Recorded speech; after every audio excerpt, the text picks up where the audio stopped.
They always said I had a flair for the dramatic. But the real drama, that wasn't mine. It was written in the way they set the stage long before I arrived. Subtle, calculated, and laced with the kind of cruelty that wears perfume and smiles too brightly. The Beaumonts never did anything halfway. Their summer gatherings in Ashland looked like magazine spreads. Hydrangeas lining the walkway, monogrammed cocktail napkins, a jazz trio softly playing in the background. On the surface, it was all white wine and wide grins, but under the sheen, it was frost. As I stepped through the wrought iron gate into their backyard, I saw her, Darcy, my sister, glowing like the lead actress at a Broadway opening night. She wore a tailored linen jumpsuit in a shade of blue that matched the tablecloths, her hair pinned effortlessly, her lips already stained with the wine of small talk. She looked right at me and grinned. "Desi, you made it," she chirped, kissing the air an inch from my cheek. "I was just telling Mom you'd probably show up fashionably late." I checked the time. I was 5 minutes early. "Did you get the email?" she continued, eyeing my outfit. I glanced down at the soft green sundress I'd chosen. Simple, clean, something Darcy herself had once said, fit my vibe. Except now, looking around, every other woman was in muted white or beige, like a living West Elm catalog. "I thought the theme was casual," I replied. She laughed, tilting her head just enough for the gold hoops in her ears to catch the sun. "Right, but casual, not like picnic casual."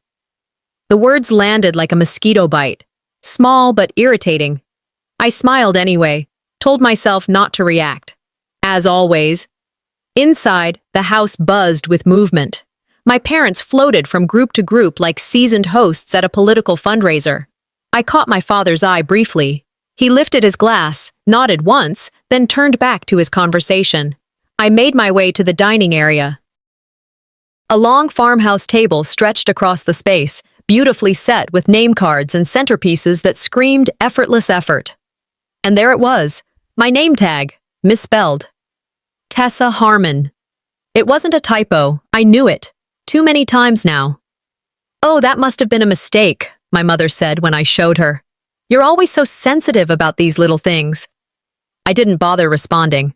Instead, I found the only seat left, next to the dishwasher, a squeaky, cold metal chair, tucked slightly too far from the table, just close enough to catch every hiss and thud of the appliance mid-cycle. In that moment, surrounded by laughter, champagne flutes, and a table full of perfect people saying perfect things, I felt what I always felt at these events. Irrelevant, not hated, just misplaced. "Didn't know you had a younger sister," one of Darcy's colleagues said to my mom as they passed. "Oh, she's not usually around," my mom replied breezily. "She lives somewhere near Portland, I think." My stomach clenched. I lived 20 minutes away.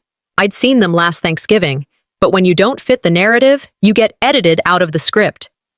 I picked at my salad, goat cheese, arugula, overpriced and underwhelming, and glanced toward the family photo board displayed by the fireplace. Dozens of pictures from years past. Darcy in every single one. Graduations, birthdays, vacations. I was in 3, 2 of them blurry. It wasn't hate, I thought. It was worse. It was erasure. After lunch, I stepped outside, trying to collect myself. I stood on the patio, watching the laughter continue. Darcy gave a toast. My parents beamed. Someone passed around a slideshow on a tablet. I knew better than to ask if I was in it. As I leaned against the railing, an older gentleman approached, smiling kindly. "You look familiar," he said. "Are you one of the caterers?" I blinked. "No, I'm Desi." He paused, confused. "Oh, Darcy's sister, right?" I nodded, then excused myself, too tired to keep explaining my existence. I wandered toward the kitchen, tossing my napkin in the trash, and that's when I saw it. My name tag, crumpled, tossed beneath a paper plate stained with chocolate cake. I didn't even remember taking it off. A low laugh drifted from the hallway. I peeked over. Darcy, whispering to someone, casting a glance in my direction. They both laughed louder. If humiliation had a temperature, I whispered to myself, mine was a slow simmer. I grabbed a glass of lemonade, ready to disappear somewhere quiet. As I turned, a little girl in a catering apron bumped into me. "Sorry, miss," she said, then leaned in and whispered, almost conspiratorially, "You should be careful around the deck later. It's really slippery." I stared down at her. She skipped away before I could respond. I looked out at the deck, where Darcy now stood, posing for a photo, holding court, as always. And in that moment, something shifted. Darcy's words still echoed in my ears. "Or are you just here for the drama?" The way she said it, soft and syrupy, made it even more sour. I smiled because that's what you do when you're standing in someone else's spotlight. Pretend the burn is warmth. Back in the backyard, I looked up at the sign above the gift table. "Happy birthday, Darcy guests." My name wasn't there, not even in the fine print. I stood there longer than I should have, waiting for my name to appear like a magic trick. It didn't. Of course it didn't. I walked past the buffet table, nodding politely to strangers and semi-familiar faces, then glanced at the seating chart posted next to the bar. There it was again. Tessa Harmon. Second time today. Spelled wrong again, as if I didn't belong enough to be remembered accurately. If it had only happened once, maybe I could have laughed it off. But the repetition, that's when you realize it's not oversight, it's pattern. My mother walked by, wine in hand, chatting with a neighbor I didn't recognize. I caught her elbow gently. "Hey, Mom, my name's wrong again. On the chart." She barely looked. "Oh, honey, it's just a silly typo. Don't make it a thing." Right, don't make it a thing. Don't cause a scene. Don't embarrass the family. That's what they really mean when they say you're being dramatic. I watched as a waiter cleared an empty flute from the table beside me. In its place, another mimosa magically appeared, meant for someone else, someone who mattered. A few minutes later, I went inside to plug my phone into the charger in the guest room. It was quieter there, away from the curated chaos. My niece's iPad was on the dresser, unlocked. I picked it up absent-mindedly, intending to text my friend Lauren and ask her to call me with a fake emergency. Just give me an excuse to leave. But when I tapped the home button, a notification banner slid across the top. "Real Beaumont's chat. She's sulking again, Lowell." The iPad was still open on iMessage. I don't know why I tapped in. Curiosity, self-sabotage, maybe both. But the thread was there. A group chat labeled The Real Beaumonts. And I wasn't in it. My name, or rather nickname, popped up over and over again. DQ. The usual storm cloud. Queen of meltdowns. One message from Darcy read, "Desi's here. Cue the eye rolls." It felt like watching someone whisper about you across the room, but in high definition. And worse, it wasn't new. The timestamps went back months. I stared at the screen a moment longer, then took a screenshot and airdropped it to myself. I didn't say anything. No rage, no confrontations. I just slid the iPad back onto the dresser, unplugged my phone, and walked back outside. I felt like someone had set fire to my lungs, but I breathed anyway. Near the pool deck, I overheard Dad and Darcy talking near the grill. They were laughing about something, some last-minute plan. I leaned on the edge of a nearby umbrella pole and just listened. "We pulled it off in 3 days, Darcy bragged. "Can you believe it?" My dad chuckled. "Well, we didn't need to coordinate with everyone." "Darcy, Desi wouldn't have come anyway. It's not really her scene." "Dad, we figured she was too busy to care." And that was it. The whole party, the planning, the effort, it had all happened without me. I remembered sending Mom an email weeks ago, asking about dates, offering to help coordinate food. No reply, not even a "we'll let you know." I stepped back, careful not to let my sandals click too loudly on the stone. The worst part wasn't that I was excluded. It was realizing they didn't even think about excluding me. I wasn't a consideration. I was an afterthought to the afterthought. "The opposite of love isn't hate," I whispered under my breath. "It's indifference." The house had grown louder again with music and the clinking of glasses. I found myself in the hallway near the living room, where a table was set up with photo albums. Guests flipped through glossy pages like they were flipping through someone's perfect life. I opened the album nearest me. Darcy Through the Years. There were dozens of pictures. Her first steps, piano recitals, Halloween costumes, graduation. I flipped through page after page. I was in a few. Half of my face in one, the back of my head in another. In a Christmas photo, my entire body was cropped out. Only my arm holding a present made the cut. I turned to the last page. There it was, a shot of us together at a county fair. I remembered it. We were both wearing those awful matching tank tops Mom thought were cute, but in the photo, someone had glued a sticker caption that read, "Our shining star." The arrow pointed squarely at Darcy. My fingers rested on the page. I didn't cry. I didn't tear it out or throw the book. I just closed it gently. No theatrics, just finality. Maybe I never belonged in their albums. Maybe I was only ever supposed to be the negative space that made Darcy's shine brighter. But once, I'd been there. I used to be visible. As I walked back toward the deck, the air felt thicker. The sun had shifted slightly. Darcy spotted me and raised a glass. "You're not eating much, Desi," she called out sweetly. "Or are you just here for the drama?" I sat quietly with my drink, watching the same performance I'd seen countless times before. Darcy at the center, parents glowing beside her like she was the sun, and they were just lucky to bask in her light. The guests, mostly her coworkers and curated friends, nodded and clapped as she raised her glass and gave a speech about family unity and how grateful she was for everyone's support. Not once did her eyes flick to me. I sipped the flat champagne someone handed me earlier, still cold in my hand but long gone warm in taste. No one noticed when I didn't laugh at her jokes. No one paused when I didn't raise my glass. I was just part of the backdrop, living wallpaper. And yet, somehow, this was the role they assigned me. Silent, present, but unacknowledged. I remembered a wedding, years ago. My cousin Sarah's. I had flown in alone, bought a gift off their registry, even helped set up the tables the morning of. When the reception started, they sat me with the +1s and the videographer's assistant, everyone else in the family, front and center. Darcy gave a toast. My name wasn't mentioned once. "You're not invisible," I once read in a therapy workbook. "You're just easy to ignore when your silence fits their script."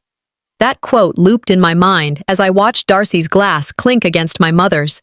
I began to wonder, how many years had I let this be my normal? Eventually, I got up and walked inside. I told myself I needed the restroom, but what I really needed was to breathe. The house was quieter, the noise outside muffled behind sliding doors and curated landscaping. I wandered down the hall and noticed a small bookshelf near the office. On a whim, I pulled out an old organizer I recognized. It belonged to Mom. Inside was a folded sheet of cream stationery, her handwriting. "Desi," it began. I froze. "I don't know why I can't feel softer toward you. Maybe it's because I see too much of myself in you, the parts I learned to hate." No date, no envelope. Just that one paragraph, hanging alone in white space like a confession too heavy to finish. I stood there for a full minute, then carefully folded it again and tucked it into my purse. I didn't need the rest. I already knew how it ended, probably with her deciding not to send it. Like most things involving me, half-finished, filed away, and eventually forgotten. I walked back outside into a summer sun that suddenly felt colder. People were still laughing, toasting, posing for selfies. No one noticed I was gone. No one asked where I'd been. On a long table near the deck, a stack of family photo albums was fanned open for guests. I approached out of habit more than curiosity, flipping through the thick pages bound in leather and memories. The further I went, the fewer pieces of me I saw. Darcy, again and again. At camp, in costumes, blowing out candles, clutching awards. If I appeared at all, it was like an afterthought, cropped at the shoulder, face turned, standing at the edge of the frame. My 5th grade graduation? A photo I remembered vividly, the one where I held my certificate with both hands and smiled straight into the camera. Here, it had been recaptioned with a sticker placed right over my head. It read, "Darcy's proud moment." They didn't forget me. They removed me. I took out my phone and snapped a picture of that page.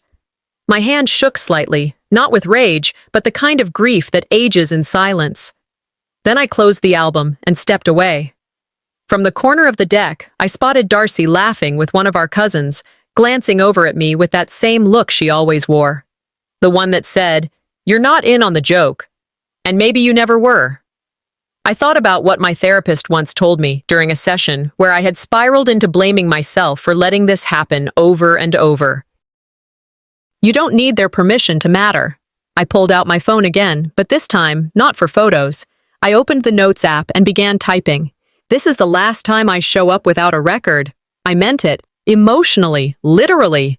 They didn't want me here as a sister, but I'd be here as a witness, as documentation. Every word, every slip, every edit. Let them laugh, let them whisper. I'm documenting everything now. Just then, as I turned to head toward the garden, the little girl in the catering uniform appeared beside me again. She tugged lightly at my dress hem and leaned close. "They told me not to say anything," she whispered, her voice barely above the rustle of the trees. "But there's something on the deck you should watch out for." The little girl's warning looped in my head like static I couldn't shut off. I kept trying to focus on the laughter around me, on the clink of glasses and forced family moments being snapped for Instagram, but her voice had cut through the noise. "They told me not to say anything, but there's something on the deck you should watch out for." I looked toward the deck. It seemed normal at first glance, but my eyes narrowed as I took in a faint shimmer along one of the outer planks, just past the patio chairs. It wasn't wet. It wasn't raining, but something had been applied there, a slickness that looked unnatural under the sunlight. I didn't walk over to check. I wasn't that naive anymore. Instead, I planted myself near the edge of the pergola, pretending to admire the hydrangeas.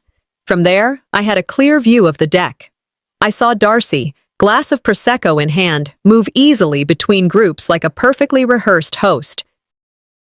She was all soft gestures and sharp eyes that occasionally flicked in my direction to see if I was watching. When you grow up being told you're overreacting, you start second-guessing even your survival instincts. But this wasn't anxiety. This wasn't drama. This was instinct honed by years of smiling through damage. And that deck, it was a trap. I started making mental notes, mapping moments. Darcy's eyes darting toward the spot, the subtle pivot in her heel every time she walked past it, but never on it. It was like watching a magician build misdirection. Nothing too obvious, but enough to guide someone where they wanted them to go. I sat down under the pergola and opened my phone. Notes app, screenshots folder, group chat insults, the misspelled name card, photos of albums where my face had been cropped like a mistake in the margins. This time, I wasn't just keeping receipts, I was building a case. I started typing, a timeline, missed birthdays, events I wasn't invited to. Darcy says you're unstable. That voicemail from years ago, the one I'd saved, then almost deleted during a low point, but kept tucked away in my Google Drive like emotional insurance. Abuse doesn't always scream, I wrote. Sometimes it whispers an omission. I tapped save, locked my phone, and just sat there. I didn't move for a while. I didn't need to. The longer I sat still, the more I saw. Eventually, Darcy made her way toward me, her heels clicking gently on the stones, her smile already loaded. "Hey," she said lightly. "Sorry if things felt weird earlier. I brought you something." She handed me a drink. I looked at it. Vodka soda, heavy on the soda, light on sincerity. "To make up for earlier," she added, sitting on the edge of the patio furniture, just inches from that suspicious glisten on the deck. I didn't touch the glass. I didn't even fake a sip. Darcy tilted her head. "You look like you've seen a ghost." I gave a half smile. "Just trying to stay on my feet." She laughed, louder than necessary, and gestured toward the guests nearby. "They're setting up for a group picture. You should stand right over there." She pointed, directly at the slick patch of deck. "Oh, I'm good here," I replied without missing a beat. "Slippery wood and platform sandals aren't the best mix." She shrugged. "Suit yourself." But something flickered behind her smile. A flash of calculation, quickly tucked away. People began gathering near the railing, Darcy ushering them into position like a conductor with a string section. I stayed put, watching the whole performance unfold. This time, I wasn't reacting. I was observing. A few minutes later, I excused myself and slowly walked back toward the house. As I neared the sliding glass door, I passed the slick spot again. It was still there, shining faintly beneath the sun. It hadn't dried, hadn't faded, hadn't been cleaned. I paused, took out my phone. One picture. Then another. I even knelt slightly to catch the angle of the light bouncing off the surface. No one noticed, no one cared. And that was fine. If I went down, I wasn't going down blind. I was going down documented. As I slipped my phone into my purse, I turned back toward the yard. Darcy had turned too. Our eyes met across the distance. Hers narrowed for a second, just a second, before the smile returned. I returned it with one of my own. Calm, cold, steady. Then I turned and walked into the house, letting the air conditioning hit my face like a reset button.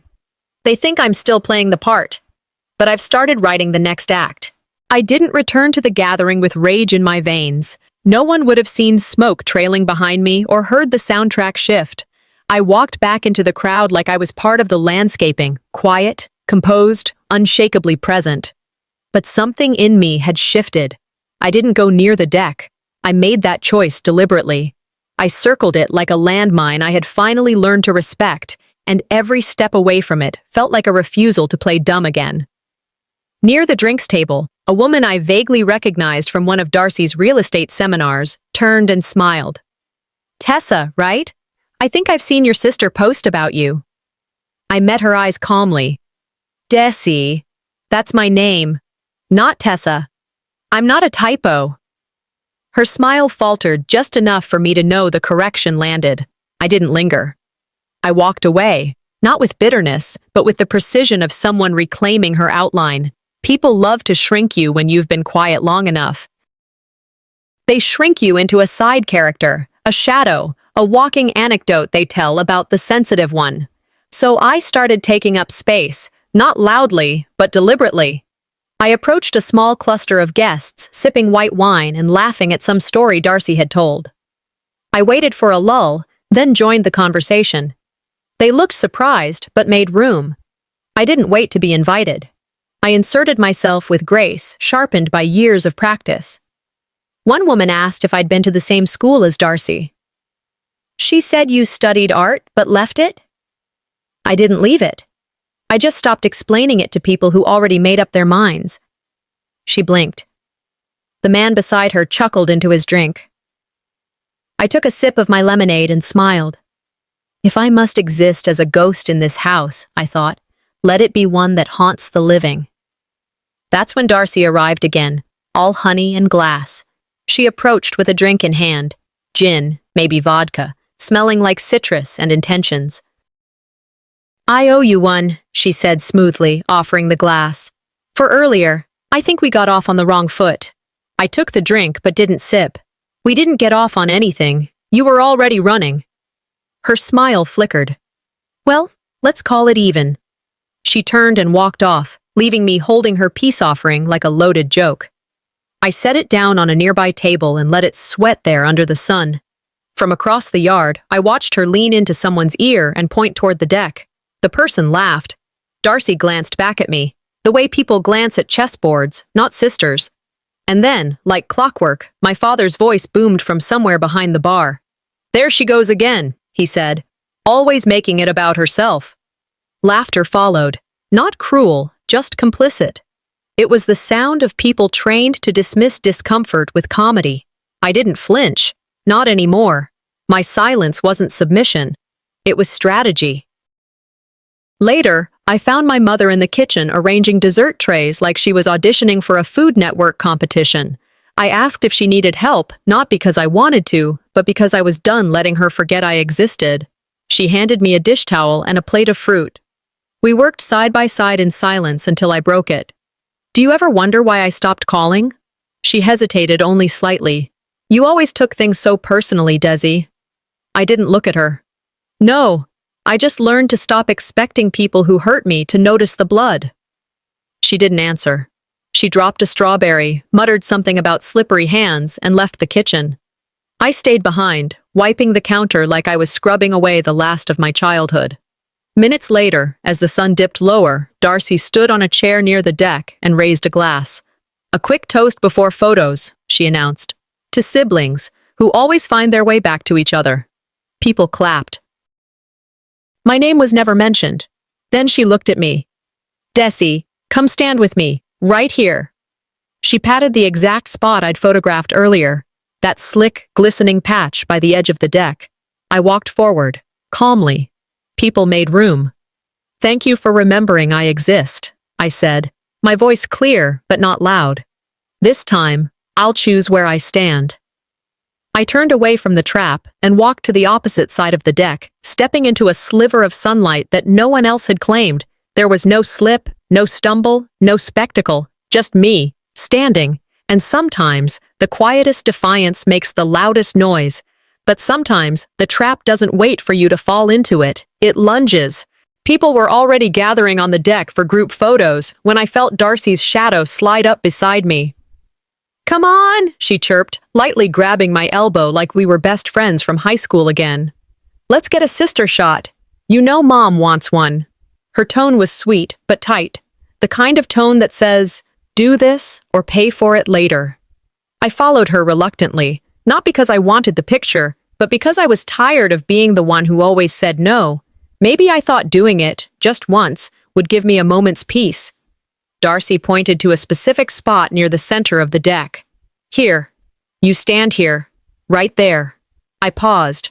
Something about the way she gestured, precise, rehearsed. Behind her, my mother nodded, urging me forward with the same smile she used when she told me to just behave at Dad's retirement party 5 years ago, after Darcy had told everyone I'd dropped out of grad school when I hadn't. I stepped backward toward the spot she pointed to. One foot landed, then the other. My heel tilted slightly. There was no friction, just a strange, slippery give. The world didn't tilt, it snapped. My left foot slid hard, yanking my weight backward, and my spine twisted in a way spines aren't supposed to. The back of my shoulder slammed first, then my lower back, and finally, my head kissed the deck with a hollow crack. I remember that sound more than the pain, at first. Then came the silence. My glass dropped and shattered nearby, but I didn't hear the glass.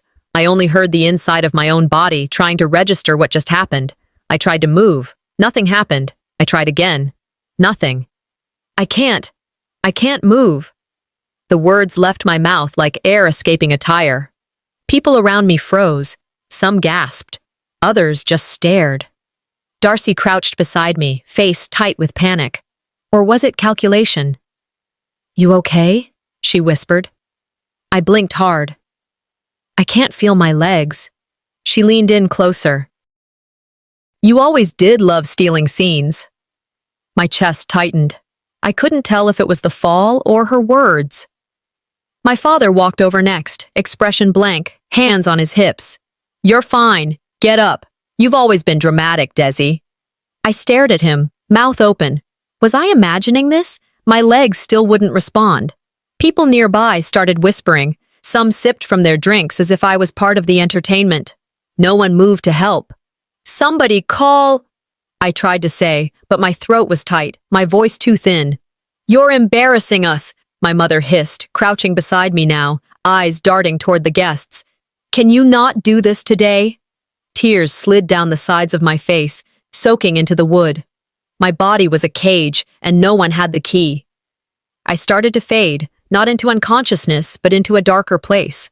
One that whispered, "They never saw you. They only saw your inconvenience." Then I heard it. "Move!" A voice cut through the air like a blade. A woman pushed past my father and dropped to her knees beside me. I recognized her. "Alethea?" I managed. "I'm a nurse," she said sharply, already checking my pulse. "Someone call 911, now!"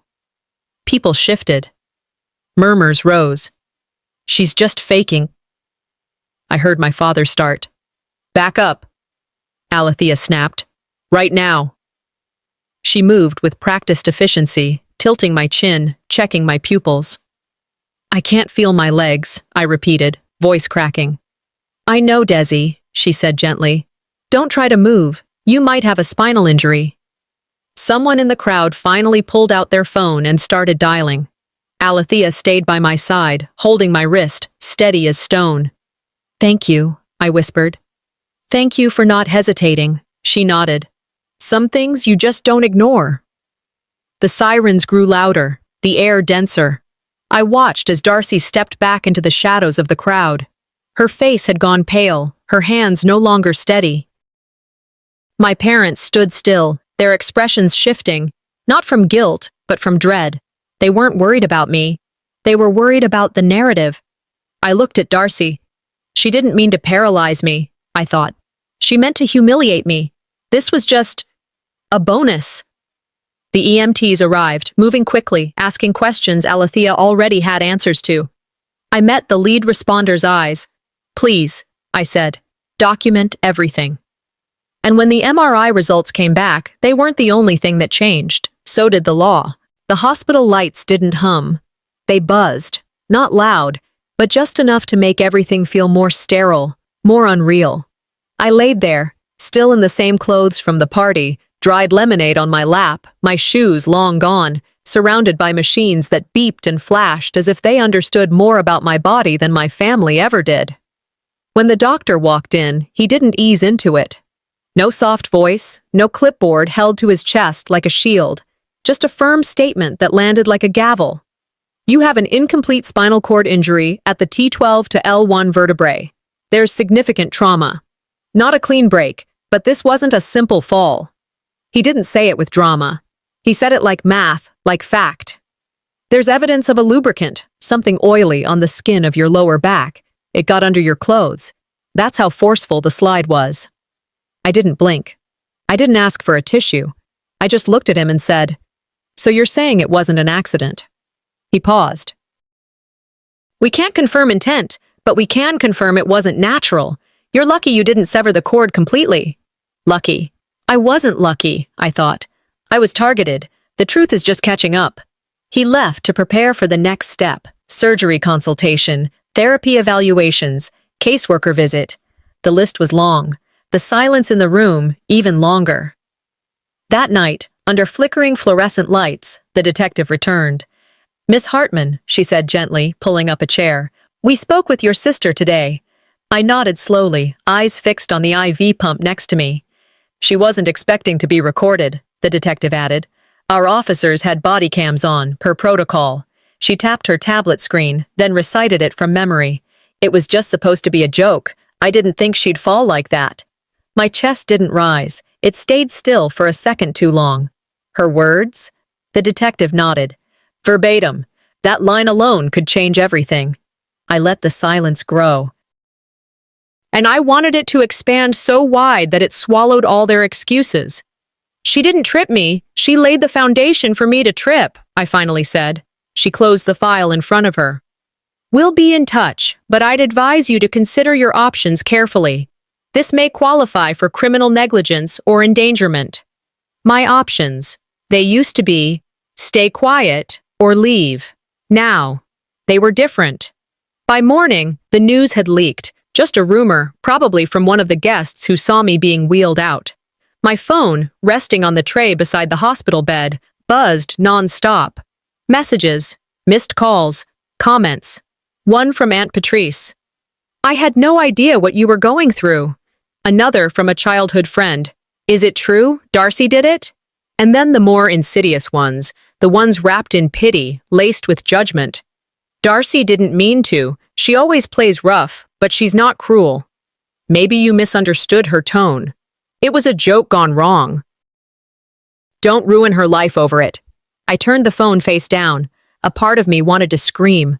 Another part, the part that had gone silent over the years, just stared at the ceiling tiles and remembered what my therapist once said. "Abusers don't need to hate you. They just need you to be disposable." That was the word, disposable. I wasn't supposed to fall that hard. I wasn't supposed to get hurt that badly. I was supposed to slip, flail a little, get embarrassed, make a scene. Darcy would laugh. Everyone else would roll their eyes.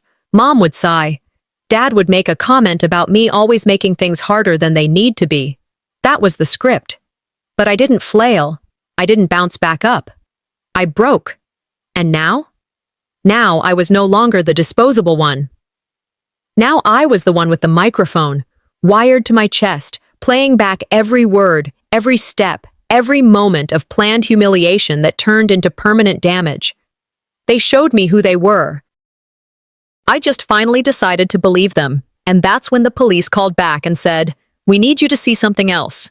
The detective didn't knock this time. She just pushed the door open with her knuckles and stepped in like someone who had stopped trying to pad the truth. "We found something," she said. "Actually, someone found it and sent it anonymously." She held up a phone. I propped myself up in the hospital bed, bracing against the soreness in my back that hadn't eased in days. She walked over and played the clip without commentary. It was grainy at first, someone filming with a phone, maybe from the corner of the yard. Laughter, clinking glasses, then focus adjusted. Darcy, pointing.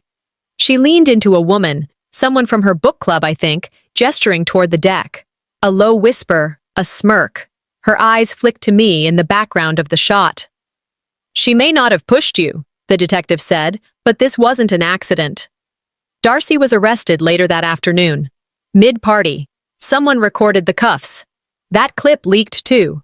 And just like that, the echo chamber exploded. Social media wasn't kind. It never is when people smell entitlement. Comment sections filled up with fire emojis, stitched TikToks, voiceovers of the video with snarky commentary. She planned it. Is this what rich sisters do for fun now? This family is disgusting. I read through them, each one layering another coat of noise over my silence. But it didn't feel like justice. It felt like exposure, like I'd been thrown into the town square, this time with people finally looking, not just watching me fall, but finally asking why. They thought only I was watching, I said aloud to no one. But now the whole world is. By the next morning, my name was trending. News outlets tried to call. My phone buzzed until I shut it off entirely. Reddit threads popped up, filled with screen grabs from family photos, public Facebook posts, school yearbooks. "She was always the extra one," someone had written. And then, buried in a comment chain, I found a photo I hadn't seen in years. My 8th grade choir performance. I'd been cut out again, but someone found the original. I stared at it for a long time. Darcy's polished PR career unraveled fast. Clients pulled back. One even issued a public statement. "We do not support workplace cruelty in any form." Her reputation had been her weapon. Now it was her prison. The nurse wheeling in my dinner tray looked at the TV above my bed where a news segment flashed Darcy's mugshot. "Some of them only look sorry when they lose their audience," she said, setting the tray down. I didn't answer. I didn't need to. That evening, a press release from my parents' legal team made it to my inbox. I didn't bother opening the PDF. The subject line was enough. An unfortunate misunderstanding. They hadn't sent me a message, not a call, not a flower, just PR. Alethea dropped by that night after her shift, holding a manila envelope like it weighed more than her stethoscope. "I didn't know if I should give this to you," she said, handing it to me, "but I think it belongs in your hands." Inside were court documents. 3 years ago, Darcy had drafted, but never filed, a restraining order against me, claimed I was unpredictable, emotionally unstable, and potentially dangerous. It was never served, never mentioned, just filed, waiting, like a bomb she could use when needed. "She had this ready," I whispered, "like a backup plan." "Gaslighters always keep receipts," Alethea said, "just not the kind you think." And then came the message that made me stop breathing for half a second. A handwritten letter from my cousin Julia, who I hadn't heard from in nearly 5 years. "We were told you were unstable," she wrote, "that you exaggerated, twisted things, that you were always trying to ruin something for someone. I believed it. I'm sorry. I see now we were manipulated, and I'm ashamed." I reread the last paragraph 3 times. They didn't just steal my voice, I thought. They borrowed it to rewrite history. And then came the email that changed everything. "They've retained a lawyer, and they're going on a fence." The email came while I was brushing my teeth with a pink hospital-issued toothbrush that barely reached the back molars. I'd almost missed it, a subject line so casually worded it could have been from a clothing brand. Update regarding legal counsel. It was from my attorney. I clicked with zero urgency, expecting another update about paperwork or court scheduling. Instead, I read, "The family has retained legal representation. They're preparing a counter-narrative." Attached was a draft of a press release prepared by their legal team. This was an unfortunate accident being weaponized by a disgruntled family member. I didn't flinch. I didn't call anyone. I just let the brush drop into the sink and sat there, staring at the screen. They weren't just rewriting history anymore. They were submitting it for publication. Now they wanted to gaslight the world, too. The next day, my phone rang. My father's name lit up the screen. I almost declined it, but something in me said, "Take it. Just once. Hear it for yourself." "Desi," he started, voice lower than I remembered, like someone trying to sound tired rather than angry. "I was told you'd received some documents from our attorneys. That wasn't meant to escalate things." There was a pause, one I didn't rush to fill. He cleared his throat. "Your mother and I, we were hoping to talk without all this drama, just us." So we set up a video call. No lawyers, no statements, just a screen and two faces I knew better than they realized. The camera clicked on. My mother sat beside him, her smile tight, hair too perfect for a casual conversation. My father looked like he'd aged 5 years since the deck. "We wanted to say we're sorry," he said. "Not for the way you took it, but for how it all came out." My mother added quickly, "You know Darcy's not well. She's always been impulsive." The media twisted the story. They spoke like people who'd been prepped by a crisis consultant, apologies without ownership, concerns without consequence. Then my mother leaned forward. "We don't want this to divide the family forever." I let them finish. I even nodded once, the way people do when they're buying time to craft the right kind of reply. "If you wanted unity," I said softly, "you should have started by believing me when I couldn't walk." Silence. Not awkward, not stunned, just empty. I didn't yell. I didn't cry. I didn't ask them how they slept at night. I just clicked, end. The next day, I met with my attorney in person for the first time since the fall.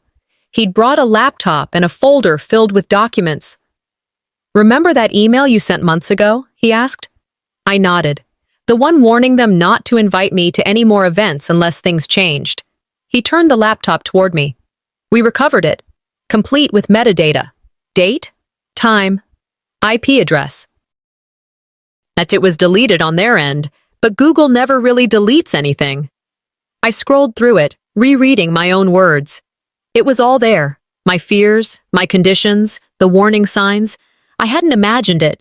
I hadn't been paranoid. I'd been ignored. Darcy's legal team tried to discredit it, claimed I fabricated it after the fact, but the forensic tech they brought in confirmed authenticity. Now I had motive. I had evidence. I had a pattern of behavior laid out like breadcrumbs leading back to the deck. It wasn't just emotion anymore. It was documentation. It was defense turned offense, and the court date was set. But what none of us expected was who walked in to testify. The courthouse smelled like varnished wood and nerves. I wheeled through the security entrance, flanked by my attorney on one side and Alethea on the other. The courtroom wasn't packed, but every seat that mattered was filled. Reporters scribbled quietly, former neighbors whispered behind handbags, and somewhere in the middle of it all, I spotted Mrs. Langford, the same woman who used to give me extra marshmallows in hot cocoa during sleepovers, now eyeing me like I'd set fire to the whole family legacy. My parents were already seated on the defense side, looking like they'd been carved from stone. Stoic, rehearsed. Darcy sat a few chairs down. Her skin was pale, her hair tied back too tight, like a facelift done with intention but without grace. She didn't look at me. The judge entered. Voices hushed. And just like that, the performance began. Opening statements laid it all out. The clean-cut narrative of a daughter accidentally injured versus the reality of a lifetime of silence culminating in one deliberate fall. My attorney didn't lean into theatrics. He didn't need to. He let the facts hang like knives. Then came the moment no one saw coming. The prosecution queued up a video. A clip from nearly 8 years ago, recovered from an old laptop. The grain was rough, but the audio, sharp. Darcy's voice. The less of her in this family, the better. Gasps. A few turned toward her. She stared straight ahead. My fingers clenched the wheelchair armrest, but I didn't look at her. I didn't need to. That voice, those words, they weren't a surprise. They were confirmation. When it was time, I took the stand. My attorney rolled me forward. I saw the jury straighten their backs, ready for the next scene in what they assumed would be high-drama testimony. But I wasn't there to perform. I spoke. Slowly. Clearly. I told them about the fall, but more than that, I told them about the years before it, the quiet erasures, the small wounds, the time my name was left off the wedding program, the Christmas where I was cropped out of the group photo, then told it was a printing error.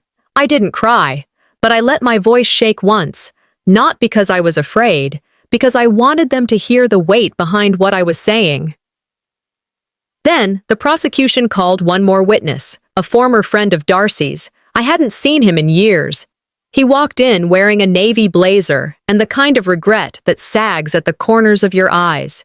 He brought screenshots, text messages from Darcy, jokes about me, mocking my limp during physical therapy, referring to me as our favorite family prop. I laughed at it then, he said. I thought it was just sarcasm, but seeing her today, I can't pretend it was harmless. The room held its breath. Even my attorney raised an eyebrow. None of us expected that. By the time closing statements wrapped, the courtroom felt heavier than it had when we walked in, like the oxygen itself had started listening. The verdict came quicker than I anticipated. Darcy, guilty of reckless endangerment. Her sentence wasn't prison. It was worse in a way. Her professional license was revoked, her credibility dismantled. The judge called her actions willfully negligent, bordering on malicious. My parents weren't criminally charged, but they weren't left untouched. The court upheld civil negligence, failure to act when harm was evident. They were ordered to pay damages, not millions, but enough to stain the pride they'd always polished so well. Outside, reporters swarmed. I said one thing before being wheeled down the courthouse steps. Sometimes justice isn't about punishment. It's about naming what happened. I saw them, the people who used to call me the dramatic one, now filming, nodding, pretending they'd known all along. My parents were ushered out a side door. No eye contact, no words, but I didn't need them to speak. That night, I returned home not as the girl they forgot, but as the woman they couldn't silence. Coming home was not triumphant, it was quiet. Still, my apartment looked smaller than I remembered, like the space had collapsed a bit to match the version of me that was wheeled through its doorway. Everything was where I left it, and yet nothing felt the same. The couch was no longer just where I napped during lazy Sundays. It was now where I'd learn how to shift my weight without wrenching my back. The corner where I used to stack unread books had become a station for my medication and brace supplies. Ramps hugged the door frames now, subtle but permanent. This place was never meant to be a recovery room. But now, it was my stronghold. I rolled into the bedroom and reached for the storage box I hadn't opened in years, written across it in faded marker, family stuff. Inside, there were photos, birthday cards, torn wrapping paper I once thought sentimental enough to keep. I flipped through each item like I was flipping through a script from a life that no longer belonged to me. At the bottom, I found a letter, my mother's handwriting. She never sent it. I knew that before I opened it. I could already hear her voice in the curl of every R, the precision in each period. I wish I understood you better, it read. Maybe it's because you remind me of myself, and that's never been easy to love.